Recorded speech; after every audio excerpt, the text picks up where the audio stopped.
Hello, guys. Welcome to Querying Science, Theology, Philosophy, and Spirituality. This is the LGBTQ Center for Science, Theology, Philosophy, and Spirituality.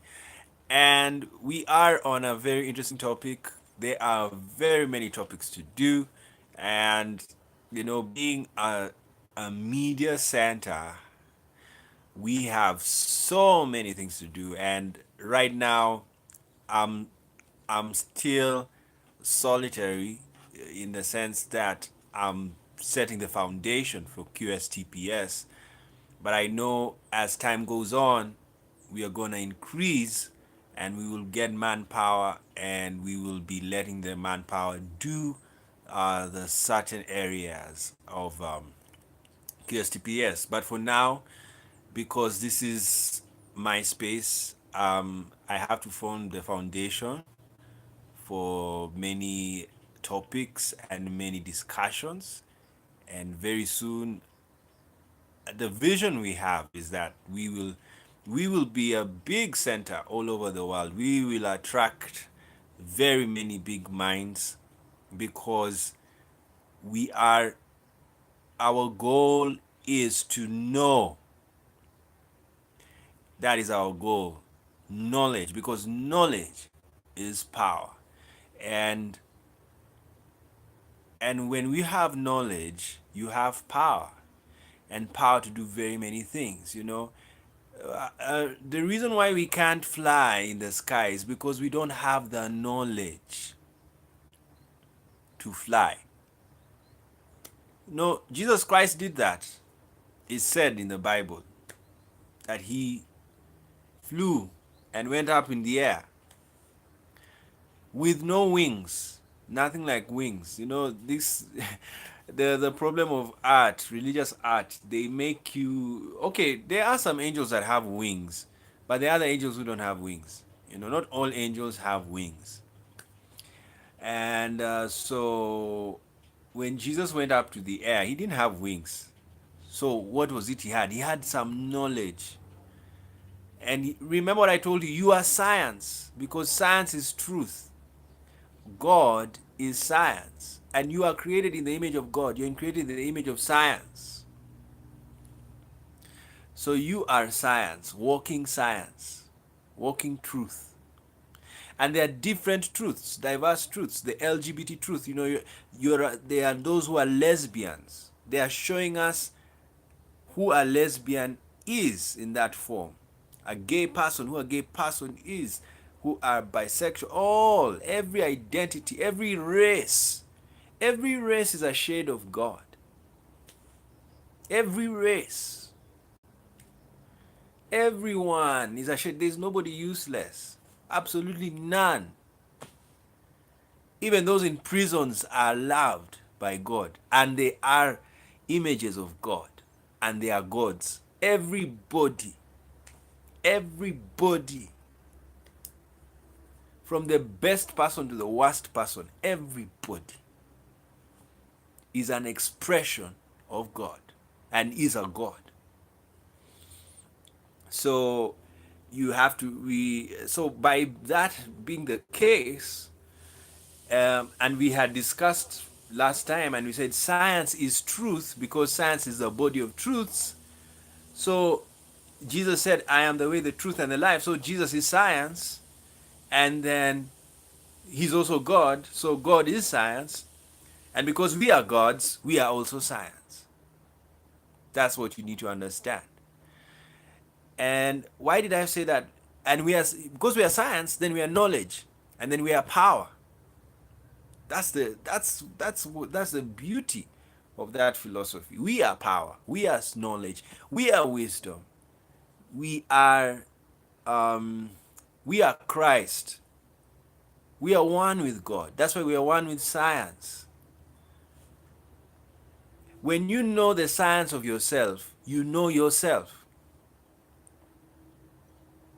Because science does not lie. It does not lie. Even the Bible says God is not a man that he should lie. God does not lie. Science does not lie. And even me, as I am, without talking, the details of my body, they can't lie. They can't. It is the truth. See the beauty? It is the truth. It is not, I'm not a lie as I am. But the reason why I can lie with language is because language, language has a space of lying. You can, it has a, language is a knowledge, is a science that can be twisted to lie. That's why religions have lies. Yes, it is because they are made up of language, a science that can be falsified. Because religion doesn't need facts. Did someone prove to you that Jesus existed? You didn't need that. They just told you there's a man called Jesus, he came, he died on the cross for your sins. Do you believe in him? Do you love him? Yes. You never seen him with his eyes, never even had, you will believe him. So how sure are you it's the truth? You know? How sure are you it's the truth? How sure are you that Hare Krishna exists? How sure? How sure are you that Muhammad existed? How? You don't know, but you believe. You just say, okay, I can say it's the truth. So that the religion, philosophy, anything that uses language can be falsified because language is a science that can be twisted. It's not based on fact. Language is not necessarily based on fact. You see, if you're not, if you didn't, if you didn't see me dress today, I can tell you that I'm wearing a red vest. Sorry about what's happening in France. You know, there's a yellow vest protest over 12 weeks. So I can cheat to you and tell you, you know what, guys, I'm wearing a red vest. And actually, I'm wearing a white vest. But because you can't see the vest, you cannot say I'm wearing a white vest. That's what you need to understand. Language, it's so easy to twist. That's why people can lie. You can lie anything. When someone asks you, did you see this friend of yours? Oh, yeah, I did. Yeah, I did see them. And you didn't see them. But to do away with the question, you lie. So so when it comes to language, you can lie. But when it comes to your body as yourself, you can't lie. That's why there's forensic science. The criminologists and all of these people who do studies of criminal offenses, they look for hair pieces, fingerprints, footsteps, shoes, uh, everything. They come and do search in their houses. It is because they want to know, this person, did he commit the crime? Yes or no? You see. So that's what you call forensics. Why is forensics there? Because this hair can't lie. Fingerprints, they can't lie. You can lie with your mouth, but not with this.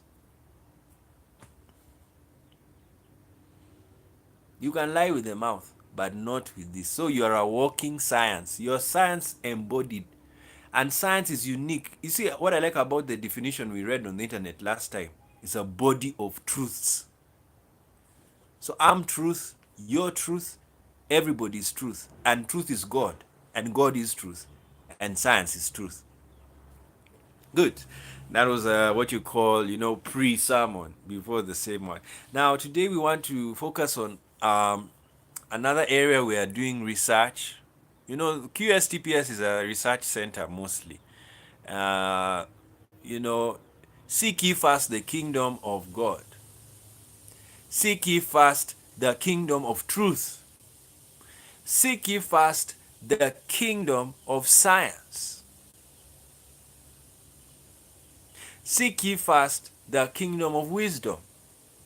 Seek ye first the kingdom of Christ. Seek ye first the kingdom of power. And all these things shall be added unto you, because you have power. You have wisdom. What did Solomon ask God for? He asked him for wisdom. He asked him for Christ. He asked him for power.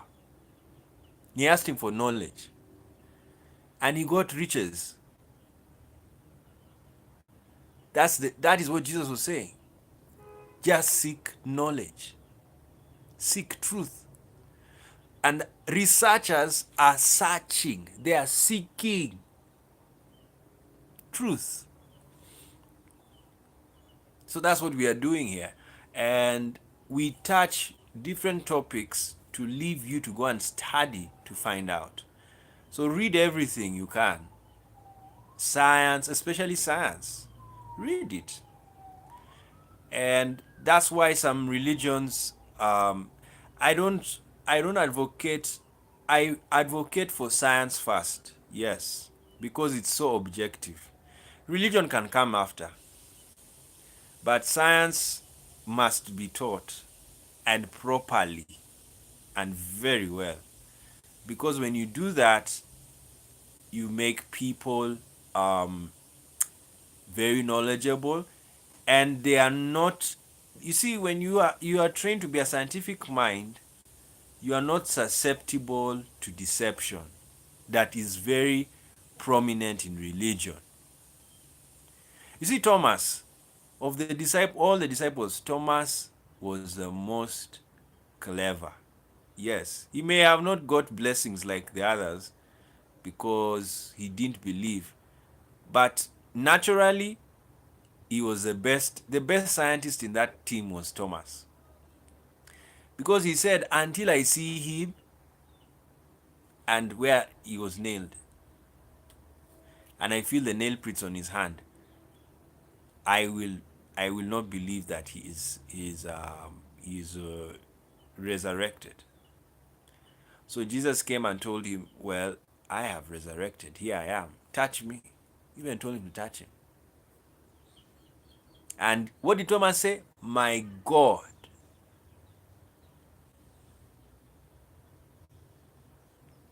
And then was Jesus moved? He just told him, well, blessed are those who believe and haven't seen, than those who believe and have seen. Remember the old saying, seeing is believing. Yes. And that statement of seeing is believing counters Jesus' statement that you are more blessed when you believe and you've not seen. Because Jesus is saying, please believe, don't see, just believe. And Thomas was happy. In my view, if I was Thomas, no, I'm not bothered about. I wouldn't be bothered about being less blessed. I got what I wanted. I wanted proof, because you can't come and tell people lies. So give Thomas a break. He couldn't want to. Anybody could lie to him that Jesus has resurrected. So for Pete's sake, tell me whether it's true. I want to see him. And that's what many people who are atheists really want. Atheists want to see God. Yes, reality of God. See, that's what you need to understand. I don't blame atheists. They are my friends. I was an atheist before. And I still talk to them. And atheists are even part of QSTPS Center. They are what I call the doubting Thomases. I put them in the Thomas camp. They are welcome, and they are very brilliant. They don't waste time on hearsay. They love accuracy and hard evidence. Yes, they love it. And it's true. That's, in fact, the systems of the world must forever run in the Thomas mindset. Forever. All the secular system of the world. Forever. Never try the religious system of running affairs in the world. No, it's very, very subjective. You see what happened in Salem? The witchcraft trials. You can't prove witchcraft that this person did it. You can't. But if you're in a religious system and you have somebody who is your enemy, you don't like them, you will blame them. You see, women were hated because men, the society was, in the past, was very misogynistic and very superstitious. So anybody who was born with a mark, some funny thing, they would look at them and say, this one is a witch. That's what used to happen in the ancient time. So when things go crazy, they look for people with weird marks and they would kill them. Now the witches, the women, majority of the people who are accused of witchcraft were women. And because of the society had a view about women, which is not wrong. And for information, what I mean not wrong, I mean women are not men.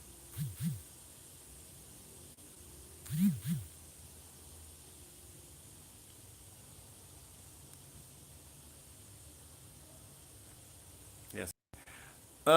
Women are not men in certain scenarios. The One of them is, what I mean is, we are a spectrum of sexes, the gender. There is no, forget about bifurcation. Leave that, it's gone. I want you to think in a spectral way about everything. Everything is spectral. Everything is spectral. There are some people who are very nice. Then there are some people who are nice. Then there are some people who are not nice. And then there are some who are really not nice. You see, that's a spectrum. It's not bifurcated that some are nice, those are not nice. That is bifurcation. It's not scientific. It is very abstract. Even in the animal kingdom, we are in a spectrum. Some animals, they walk on fours, others walk on twos. Are you seeing a kangaroo? Is it a human being? No. But it's walking on twos. It's bipedal, just like us. And then other animals fly. A bat is a flying human.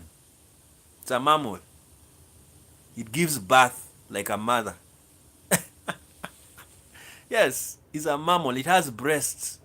A flying bat. A bat is a flying mammal. So they have wings. You don't have wings.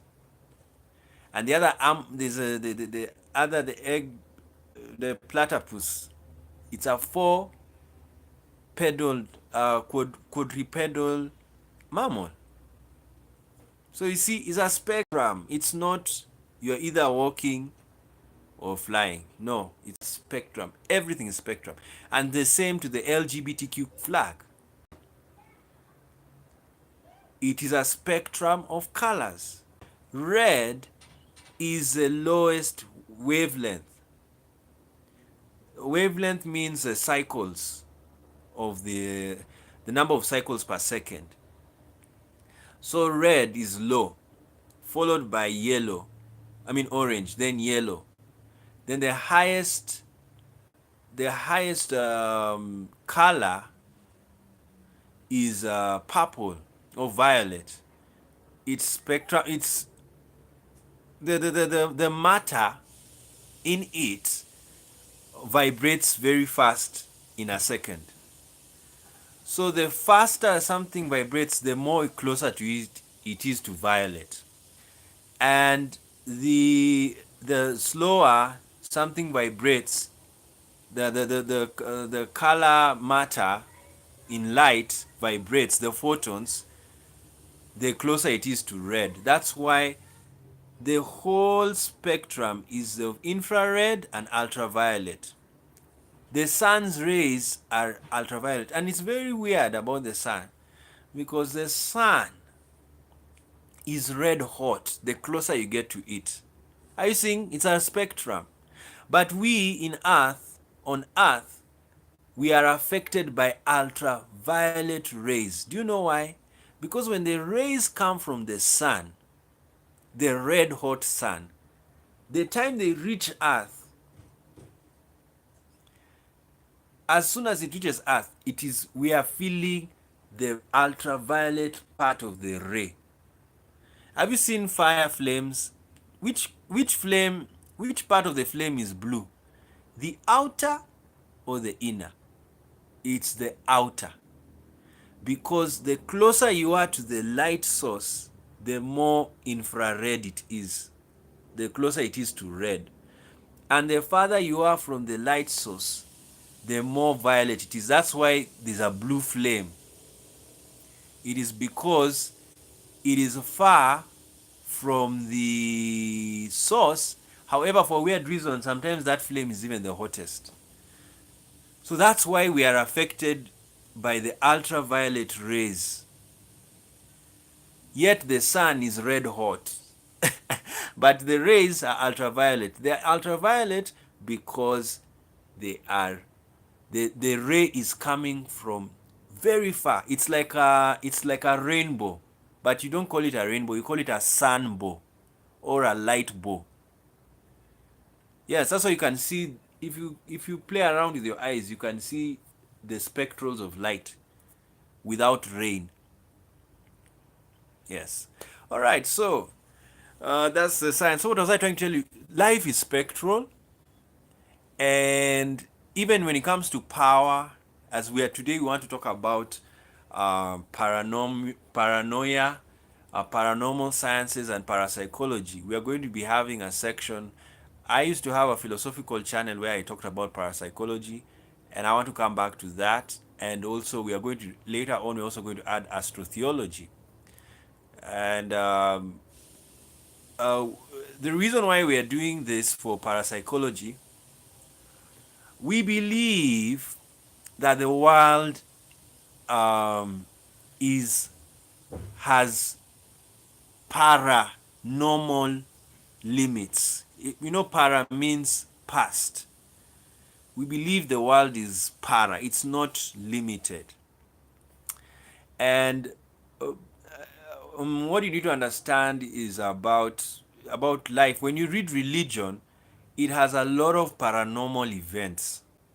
Now, I've already told you, be careful about religion, because most of the stories they talk about, especially when they talk about paranormal issues, they don't really there is no evidence that they happened.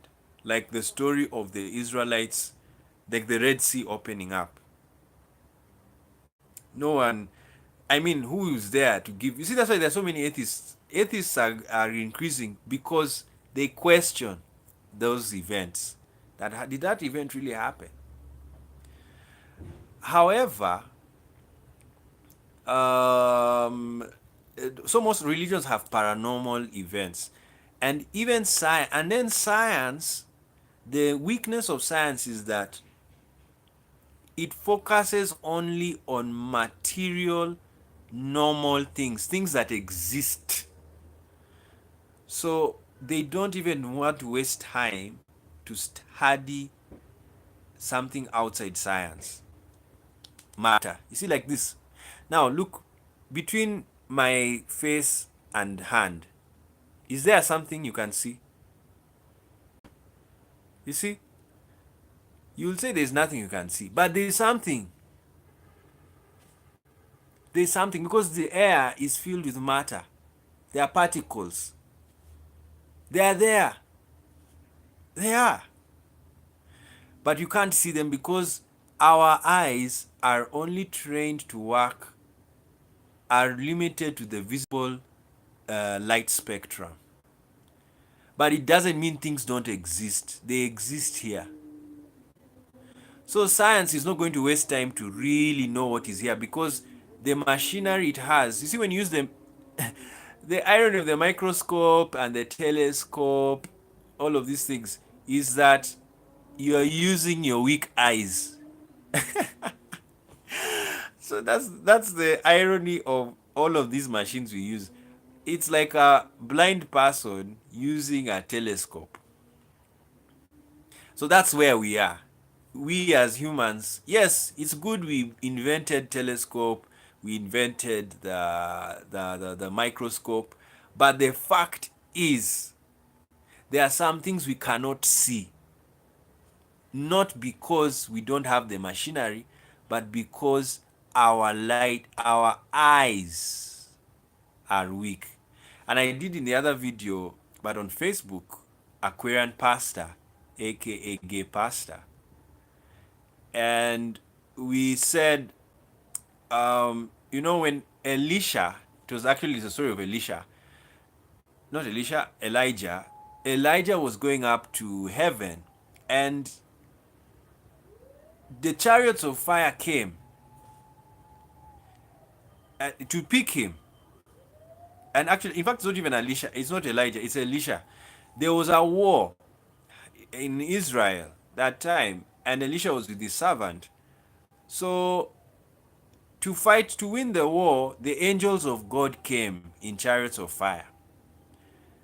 Then the servant was saying, "Are you sure we are going to win? This war is going to be won." He said, "Yes, open your eyes." Then Elisha prayed a prayer and said, "God, open the eyes of this man to see the armies of God." And when the eyes were open, the guy was shocked. He saw chariots in the air. But the other people never saw. And even the Bible says Elisha prayed that God make them blind. So they became blind. And then they didn't see the angels coming to beat them. Well, as I told you, atheists read those stories and like, whatever. But for believers, they will say, yes, it means your eyes, you need certain supernormal eyes, paranormal eyes that can let you see things that people can't see. They are there. Yes.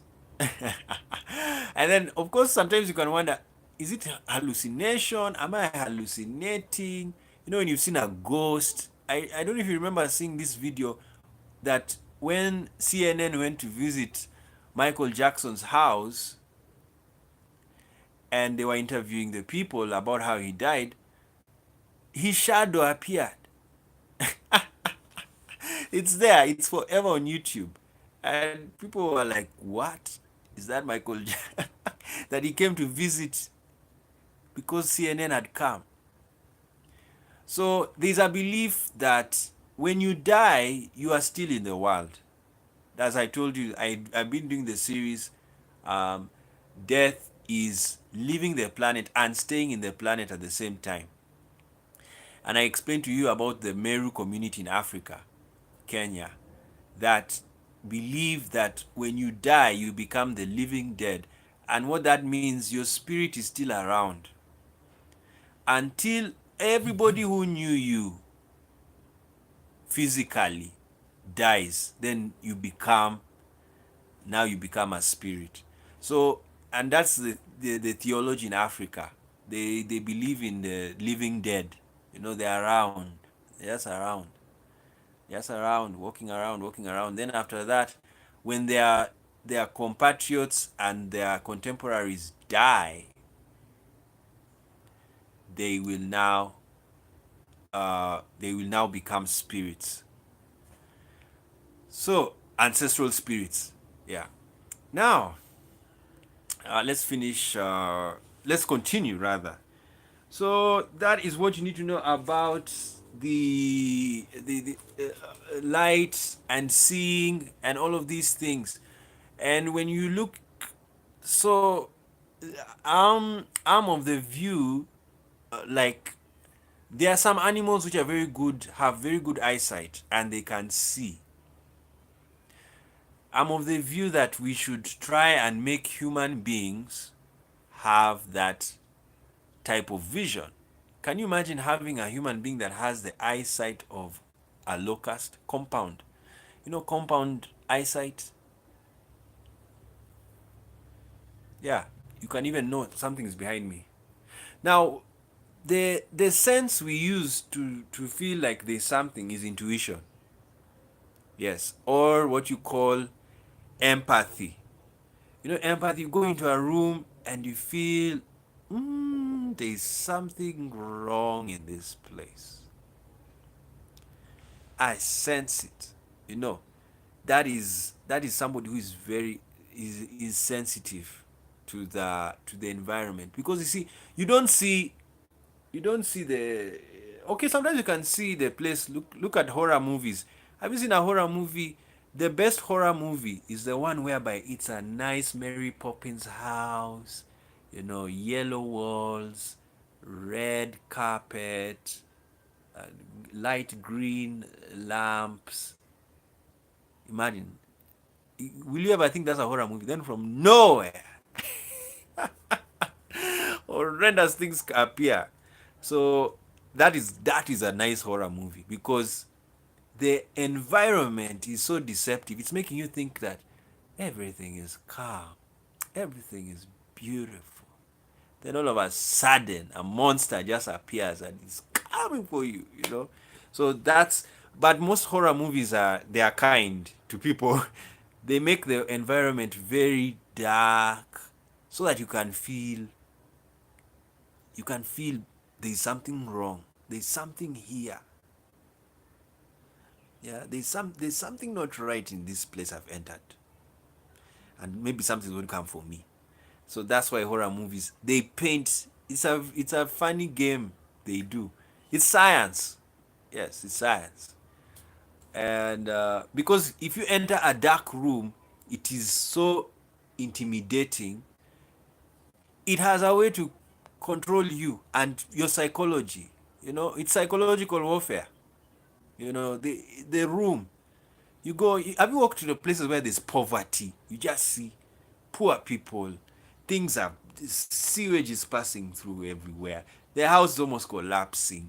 Children are walking there. They are drinking the sewage. They are doing. You don't want to cry, because you're just seeing poverty. You're just seeing sadness. So that's science. So so what do you need to know? Um, these the environment affects us, and because we don't have compound eyes, we don't have these things, we now use intuition. And as I told you, we all have intuition. Contrary to what people used to say in the past, people used to say that intuition belongs to women, which is true. Majority of women have intuition, they have the sixth sense. However, we've now modified the statement to say feminine persons tend to have high levels of intuition for a weird reason. That's why you can find, you see, most of the prophets of the Bible who are prophesying and they have accurate prophecies like Elisha, those are feminine men. They had a very high level of intuition. They could know what is going to happen. You know, they could know. And they are I mean, why were majority of the witches women? It's because of that. Witches are able to enter the spirit world. When you're in the spirit world, you're able to know the future. Because when King Saul went to the witch, which we did the story, but we've not done it in depth. The the witch woke up the spirits, but she didn't know which spirit King Saul wanted, because she didn't know who he was, until the spirit that came was Samuel.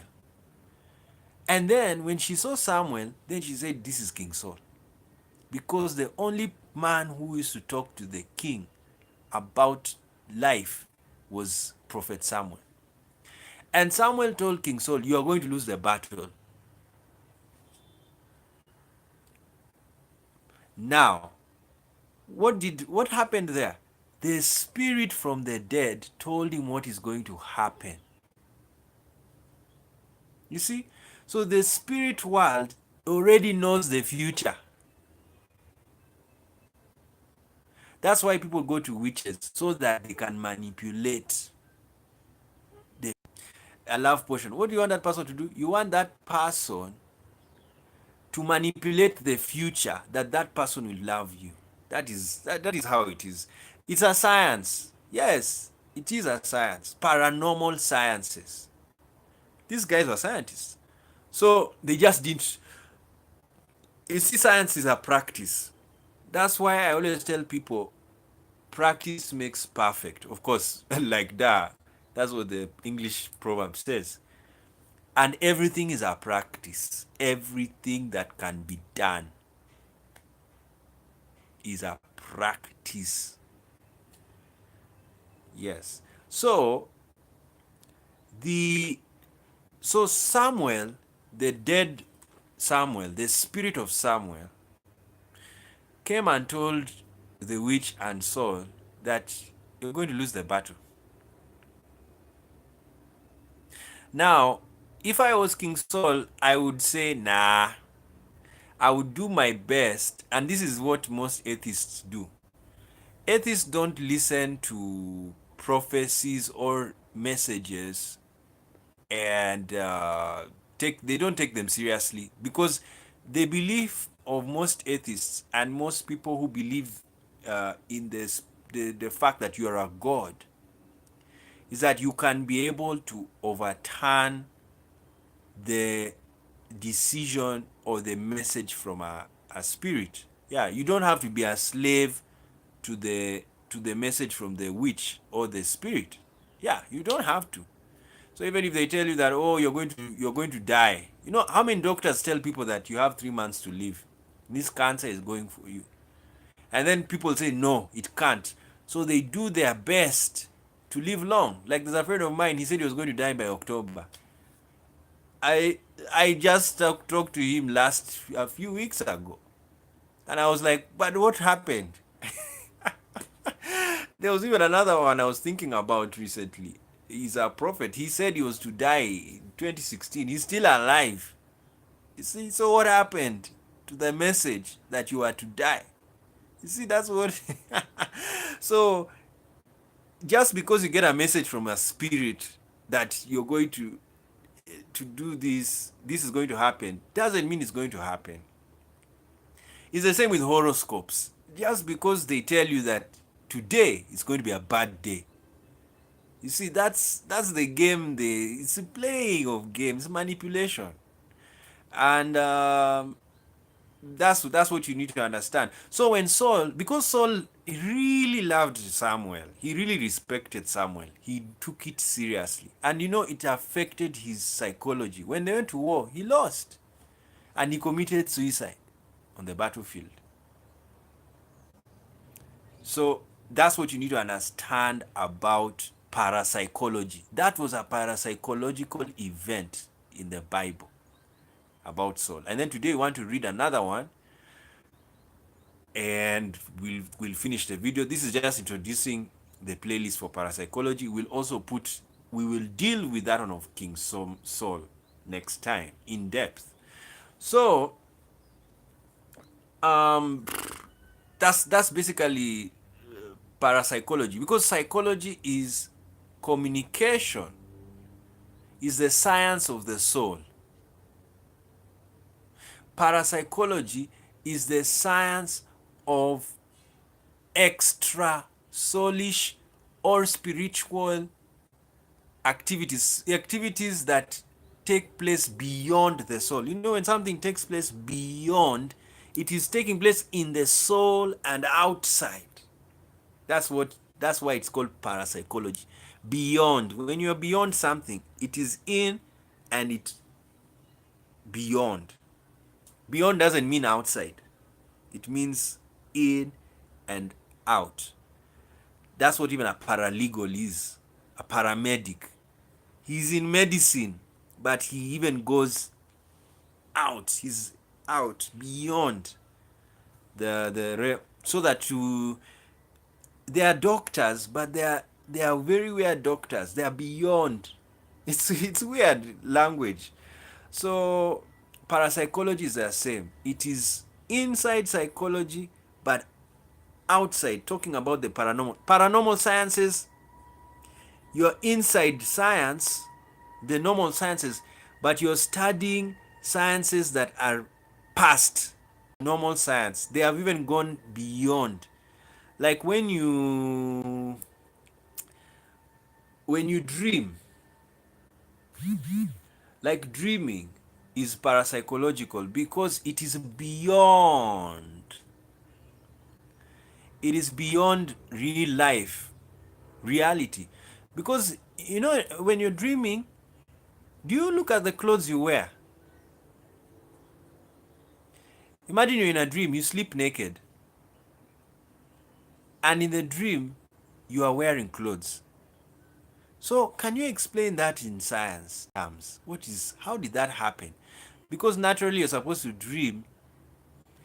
Or basically when you're sleeping naked, you're supposed to dream yourself naked. But you're dreaming and you're wearing another clothes, you know? Like I dream a lot, and I laugh at some of my dreams. And some of my dreams, they in fact, I've come to realize I don't pay attention to what I wear. But this time I'm going to start paying attention.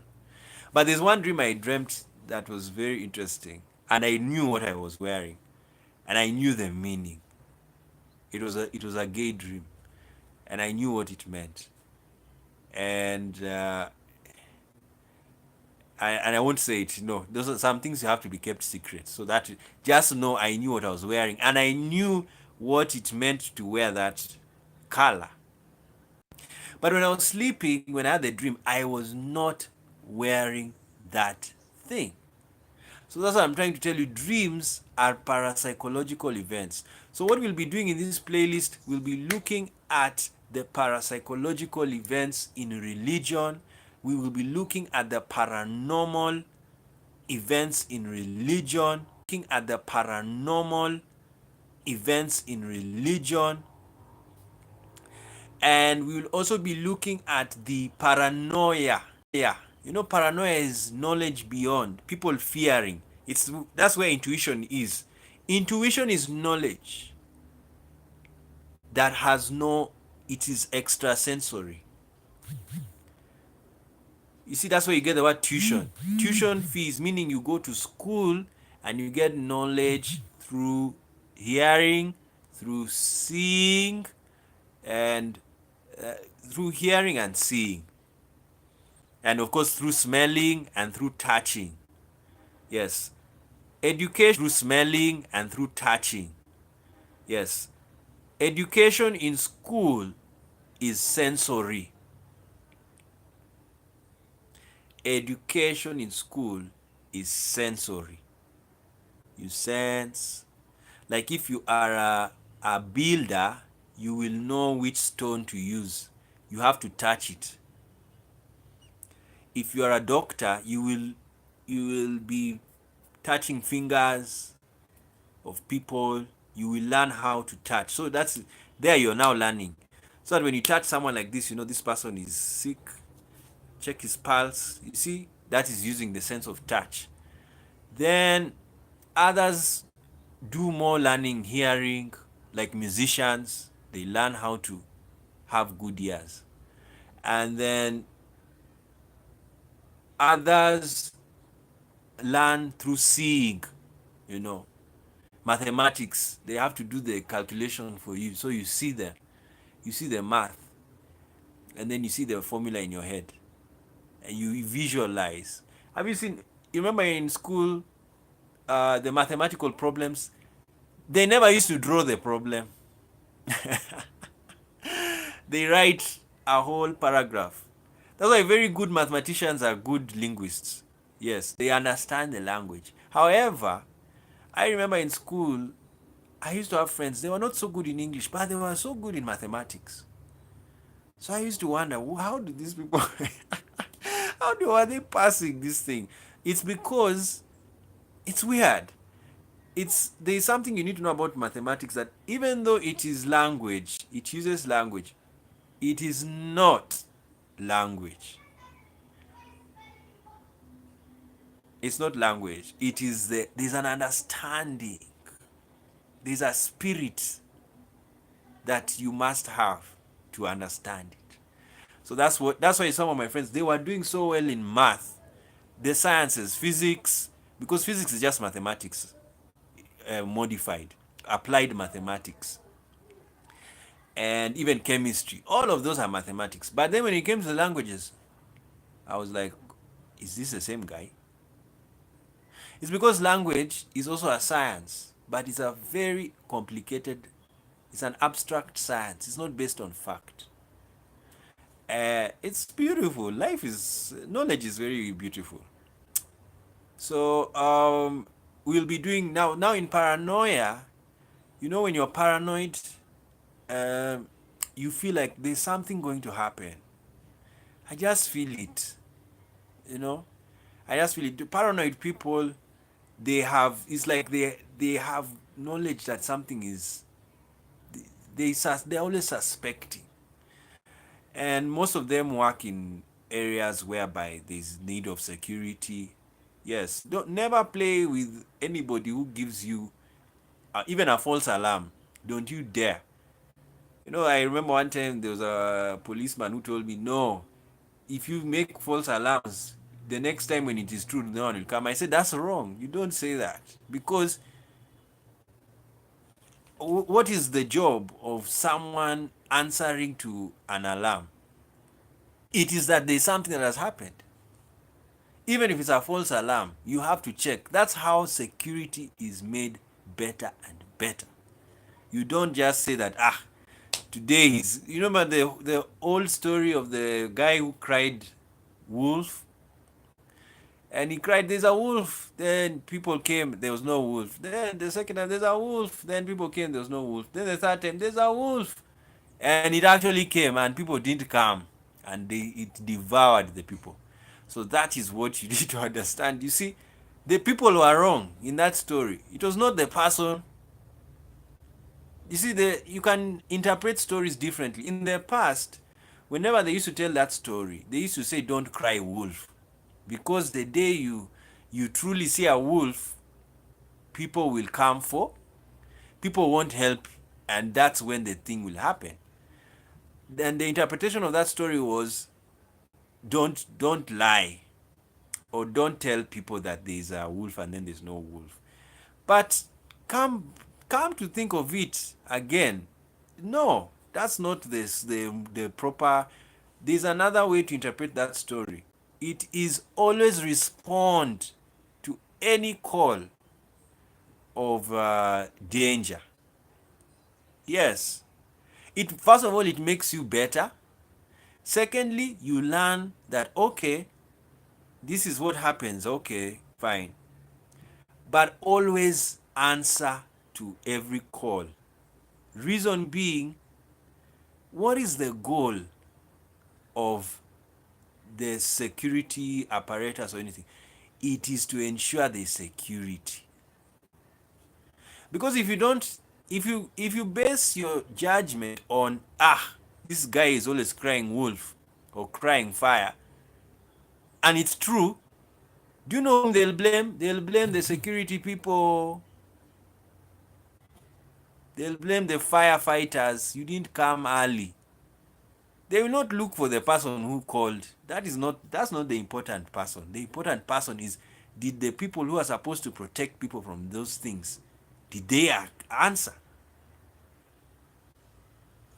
So personally, if when someone tells me there's something wrong and I look at the situation, especially if it's a security situation, I don't say no. I go and answer. That is the best way. It's my job. Yeah. It's my job. So if it's my job, I will answer even to the one where someone is just, oh, I thought it was something serious. Because Some people are paranoid. Yes, they are so scared. They are fearing very many things. So that's why they can make false calls. Yes, that's what you need to understand. Because I even that incident, it was a very funny one. I was even telling myself and saying to myself that sincerely, does someone think that a police can call? You can call the police just for something small. Why do I want to spoil my lovely sleep for a false alarm? I mean, come on. You don't. People are can be paranoid because they have gone through experiences similar to that. So you forgive them for the paranoia. So that was just to show you what paranoia is. It's extra knowledge. It's knowledge beyond. The thing is not there, but you feel like it's going to happen. And it's that's why this is a nice video again, because this is what parapsychology and paranormal sciences is. You can be in the car and you feel like, oh my goodness, I feel the car, we will veer off the road, we'll veer off the road. When you hear somebody's the driver is drunk and then he's doing the fast, you have that feeling. It has not happened, but you become paranoid. You overthink that is good, something is going to happen. So sometimes what I do is, if you are very paranoid, just make somebody sleep. Sometimes it is a mental disorder. It is a symptom of mental disorder when you're very paranoid, and that's what you need to know about people. And you know my history. I told you about my mental disabilities that I've had before. So sometimes you can be in a vehicle, but you need to understand there is not all paranoia is bad. Yes, some of it is very helpful, and that's what many security agencies use. Sometimes it looks funny. Sometimes you look at them and you find it is funny. And like what happened in Manchester when the police, I'll never forget that video. They just shouted Allah Akbar, and they were doing a training of fighting terrorism. And people, they really took it literally. There is an attack happening. So they had to apologize to the people, that they needed to have told them that they are really acting. Anyway, so that was just on the by the way. Okay, let's finish this. We go to another parapsychological paranormal event in the book of Second Kings, chapter 12. And in this one, we want to discuss the the paranormal nature of prayer and the paranormal communication. First of all, remember, in QSTPS we said we live in a spiritual world. Even right now, what I'm doing is spiritual. Everything that is happening to you is spiritual. Therefore, everything is parapsychological. Therefore, everything is parapsychological and natural at the same time. Everything is normal and paranormal at the same time. That is the world is one. Singularity has always been the nature of the world. That's what you need to understand. We're in Earth, but it's an open sky. We are connected to Mars, Pluto, everything. We are connected to them. Because if you come out of Earth, you are in space, which is part of the universe. That's why when you pray, you are talking to someone who is outside Earth. God is not here. Let me tell you, if God was in Paris, if there was a message that has come on CNN that Jehovah God is seated in Paris, people will run there today. There would be nobody. He's there. He's seated. He's just waiting for people. And then CNN and BBC just says they put their cameras there, and here he is. Jehovah God has arrived. He landed a few hours ago, and he's waiting for people to come and give them their and give him their requests.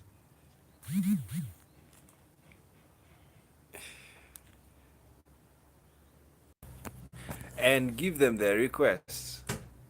So people will go to Jehovah God and give it. They'll go to him. But because he's not there physically, people pray. Because the teaching is, when Jesus taught people how to pray, he said, "Pray, our Father, which art in heaven." So, which means prayer is directed to heaven. And prayer is directed to heaven. That's what the prophets, I mean, that's what Jesus Christ said. Prayer is directed to heaven. However, Jews in the past, when they prayed, they always faced Jerusalem. Because Jerusalem, the temple in Jerusalem was the house of prayer. The temple in Jerusalem was the house of prayer. The belief was that when you pray in Jerusalem, you have access to God. In short, Jerusalem is a Babel, is a gate of God. Bab El. So if you want your prayers to be answered, go to Jerusalem. You see why people go to the Wailing Wall and they put prayer requests there? It's because in their belief, Jerusalem is a Babel, is a prayer point.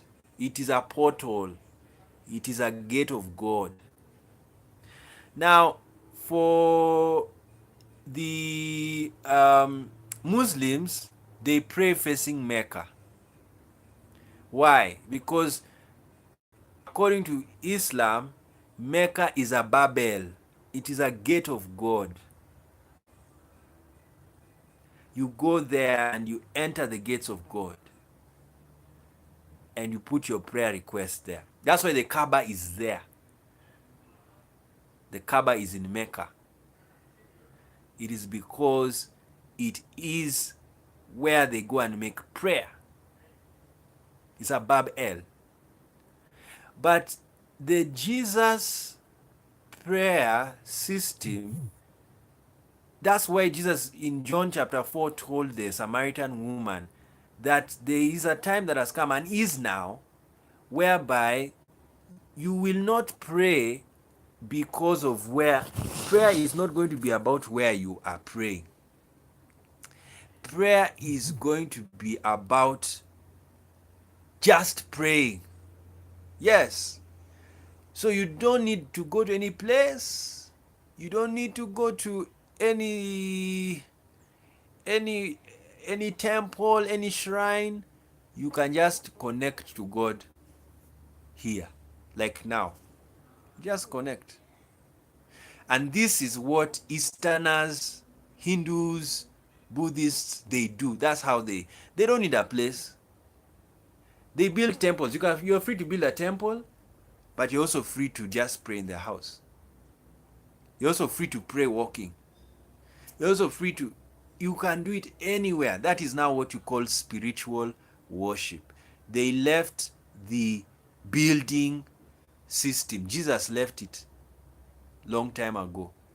So that's now when you pray. He said, when he told them, then they asked him, teach us how to pray. They said, okay, our Father, which art in heaven. And Paul even made it worse. Or better. You know, when I say worse, I don't mean worse bad, just better. He said, we are seated in heavenly places. He did not tell you that you're only seated in heavenly places when you go to church. It means even now, I'm here. but I'm seated in heavenly places. I'm in my seat is there. My throne is there. So then when I start praying, my other person who is seated in the heavenly places takes the prayer. You see, that's how it is. That's how you can draw the whole scenario. But what they were all trying to say, especially Paul and Jesus, is that now spirituality is everywhere. God is everywhere. Yeah, so no more running to Mecca looking for Babel, running to Jerusalem looking for Babel. All of that has gone. The world is now one. So you can connect in the extraterrestrial world without any what do you call it? You can connect to the extraterrestrial world without going to a place, going to a gate. Because the temples and the shrines of the world, they are gates for people to go and connect to the extraterrestrial world, because the god they are worshiping is extraterrestrial. You see, do you know why the gods of Greece are the planets? You know, Saturn is a god, a Roman god, and Jupiter is a Roman god, and Venus is a Roman goddess. Why did they call them planets? Because they saw them. They saw them and said, "There is the god, is the goddess, Venus." And then they saw the other gods, Jupiter, and said, "There is the god Jupiter." And that's why they gave them those names. Because scientifically, Jupiter, Venus, Saturn should not be called that. Those are not scientific names. Those are religious names people gave. Because Venus comes from the word Latin, in the Latin word come, to come. To come, veni. Veni, veni, Emmanuel. Come, oh come, oh come, Emmanuel. That's where you get the word Venus. And Uranus is the name of heaven in Greek. Urunos is heaven in Greek. So when they saw Uranus, they called it Uranus. They said that's heaven in Greek. And Neptune, all of these names, they are not scientific names, they are religious names. Saturn, Saturnalia, or if it's Saturnalia, then it's called Saturn. He is the god of time in Rome, and in Greece is called the god Kronos. So in Greek, the planet Saturn is called Kronos.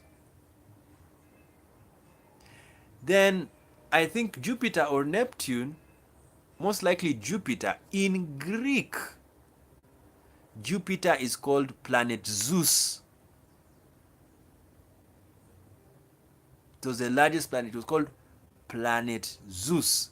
Mercury is the god Mercurius. And remember when Paul did miracles, when Paul was bitten by a snake and he didn't die, and they said, they called, I don't know whether it was that incident or somewhere else. There was either that incident, I think it was that incident, and they called Paul the god Mercury. They named him Mercurius. And why? Because the planet Mercury was known to exist, and it was given the name Mercurius. Mercurius is the messenger of the gods in Latin, in Roman religion. So Earth is called, do you know Earth is a goddess in Greek theology? Is Gaia. She is Gaia, Mother Earth. So the Greeks worship, when they want to worship the earth, they are worshiping Gaia. So all of these names of the planets, they are not scientific names, they are religious names. And they are the religions of the past. Now, go to Rome and Greece. They have become so scientific, they will not even want to call them because they don't really believe that they need to talk to Zeus, That now many people are look at Bill deGrasse Tyson. I mean, when he's talking about science, he's not talking about it in the religious sense. He's talking about it in astrophysics, the mathematics, so complicated. That's where they are. But for us, we are both with the complicated and the simple. That's why we are discussing about religion and science in this center. Okay, so I was just trying to explain to you communication. Prayer is parapsychological because when you pray, you are communicating with a being you can't see, number one, and a being you believe is in another planet, is in another area in time called heaven. We don't know where it is. It hasn't been found. I remember I wrote a book when I was in my atheism that there is no heaven since NASA has not found it. Yes, for me, I respect NASA. If they don't find heaven, they have not found it, then it's not there. But the problem is invisible entities. The invisibility is a very bad principle. One of the worst. I don't like it because something can be invisible. As I have already told you, between here and here, you're seeing nothing, but there's something. It's just that we don't have our spectrum. Our eyesight is poor, so we cannot see everything that is in the atmosphere. But it doesn't mean heaven exists, because imagine mansions. Mansions are found in heaven. So, and we are how many in the world? 7 billion. So there should be 7 billion mansions. How many houses are in the world? We should do a head count.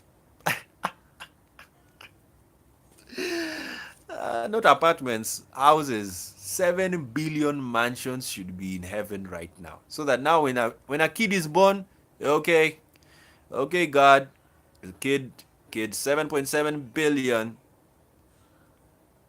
45. Sorry, I'm mixing the numbers. They have the numbers for every kid born, and they record, and then say, okay, another mansion. These people, they are becoming too many. My God, Jesus Christ, we better have a new land. Get another planet, get another universe. There are too many. They have reached 7 billion. So the 7 billion will go to one heaven, then the others will be taken. I'm just I'm playing with my imagination, and it is funny. All right. So I was talking about prayer, and prayer is like that. It is extraterrestrial communication. And that's what people do. You pray and you believe. The moment you pray, you are taking yourself to that, you're connecting to this extraterrestrial world. You're connecting. It's very spiritual. And when you meditate, you are connecting to the extraterrestrial world. That's why people who meditate, they do very weird things. Some of them even can. It's because they have let that spirit, they are getting the connection. It's like sex. I told you, everything is sex. Now, you cannot have sex with someone properly if you don't have a connection. And connections are diverse. Do you know connections don't have to be physical? Yes. That's why pornography is one of the largest industries. It will never die because you can get sexual pleasure without even touching that person. It's that spiritual. And that's how prayer is. Prayer is just like watching porn, because you're not seeing God. You're not touching the person whom you're having fun with, chatterbating. You're just believing and praying. And then you feel good. Oh, the presence of God is here. You know? Yes, it is. It's weird. And so that's how it is. It's paranormal sciences, and this is what we're going to be looking at, both in religion, in the past, in the present, and in the future. Now with technology, look at transhumanism. Pay attention to transhumanists. They are going to get into dimensions never seen before. And dimensions is mathematics. Everything is mathematics. Everything is science. Everything is sex. Everything is everything. Everything is connected. That is where we are now. All right. I can talk and talk. Second Kings verse 6 verse 12. I will leave you with this story. It is one of my best stories about parapsychology. And it was said, and one of his servants said, None, my lord, O king, but Elisha the prophet, that is in Israel, telleth the king of Israel the words. Okay, there was a king of Israel, he said in verse 10. Let's start from verse 10. And the king of Israel sent to the place which the man of God told him and warned him of, and saved himself there, not once, not twice. Therefore the heart of the king of Syria was so troubled for this thing. And he called his servants and said unto them, Will ye not show me which of us is for the king of Israel? And one of his servants said, None, my lord, O king, but Elisha the prophet that is in Israel telleth the king of Israel the words that thou speakest in thy bedchamber. So this servant of the king of Syria told the king of Syria that there is one prophet, one called Elisha, who can even tell you what the king said in the bedchamber. So Elisha was a very weird prophet. In fact, of all of the prophets, he really got a double portion of Elijah. Because one time he predicted the price of bread. He was in another area and he said, tomorrow at this time, bread is going to cost this. And that's what happened. So he was very intuitive. He was spiritual. As I've told you, when you are very spiritual, you are very ahead of time. Yes, that's why you can predict. That's why you can feel like you're having deja vu. Yeah, you are very spiritual. Because I already told you what happened to King Saul. He had to consult spirits to know the future. That is, spirits are ahead of time. They travel. They do time travel. So they know the future. They don't even waste time in the past. That's why why do you pray to God? And why do we need the Holy Spirit? Why is it even called the Holy Spirit? And why is God a spirit? It's because these are spirits. It's a spiritual thing. Spirits, everything is spirits. So spirits know the future. They know it. That's why anyone who predicts something and it comes to pass, yeah. That guy, he's working with the spirit of time. People who have spirits who know your name and you didn't tell them, the psychics, all of these people, we're in the system, we're all one. It's just that some have more power than others. There are some who are more mighty in prophesying than others, or predicting. Now, so what I just want us to finish with is Elisha was such a great prophet. He could even hear what a king is saying. And this story has made me do some studies on communication and telepathy. And communication based on radio communication. Because I believe right now I'm not reading these scriptures and the Bible with a religious eye. I'm reading it also with a philosophical eye, and with a scientific eye. Now, in a scientific eye, right now as I'm talking to you, there are waves here. There are waves. There are radio waves. And you can get the radio waves when you have an antenna that picks the waves in the air. So it is shortwave radio, medium wave radio, long wave radio, and the frequency modulation. So I want to go and read those things just to understand to myself and see and confirm this story of Elisha, that it seems Elisha was a radio. Yes, he was a radio. He was an antenna. He had antennas, so they could even pick what is happening. And he hears. And he tells you, the king said this. And the king says, my God, how did you know I said that? It's because he was an antenna. So what I'm trying to tell you is, and this is the thing scientists must forever understand about science. There is nothing new under the sun. Everything we are finding out today existed the moment the world began. If it ever began. The world may have never begun. It's just there. So it's beautiful. It's so beautiful because who created God?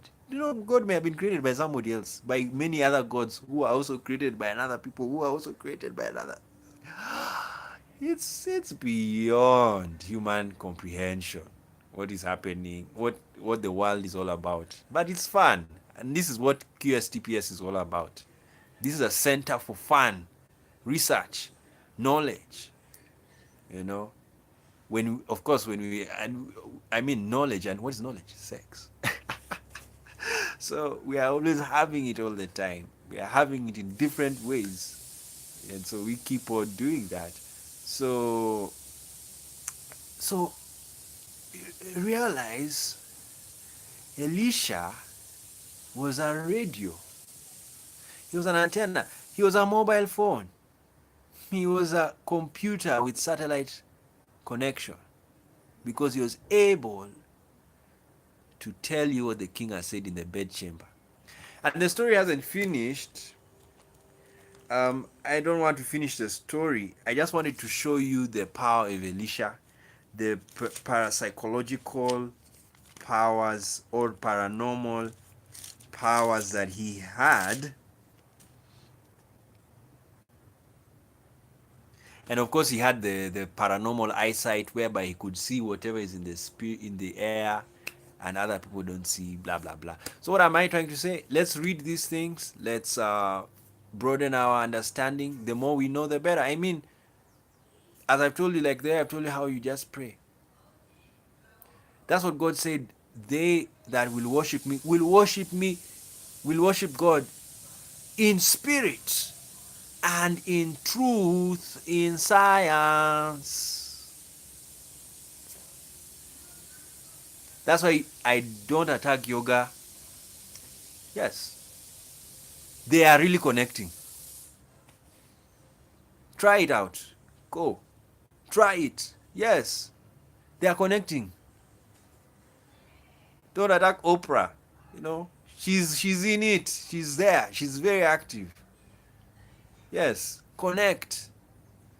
You see, uh, all of these all of these new movements, new age movement, all of them, do you know what? Have you ever seen their churches? They don't even have churches. They don't need. They're with Jesus in John chapter 4, where he said, God is a spirit, and they that worship him in spirit and in truth. And he told the lady, there's a time coming, but it's even now. You will not need to go to Mount Samaria or to Jerusalem. So you see, it's a very weird story, because most people are thinking that the temple is where, the old prophets, that's how they prophesied. They said that the time is gonna come and then Jerusalem will be the center for the whole world to come. It's okay, it can happen. We don't know. It's still in limbo. So we can't say those prophecies are lies. But the one I stick to, I would rather stick to the one of Jesus, whereby he said, just worship God wherever you are. He's a spirit. And if you want to worship him in spirit and in truth, in science, in knowledge. Okay, enough. We'll talk about John chapter 4 next time. But we are done here. Thank you for joining us. Let's keep it science. Let's keep it theology. Let's keep it philosophy. And let's keep it spirituality.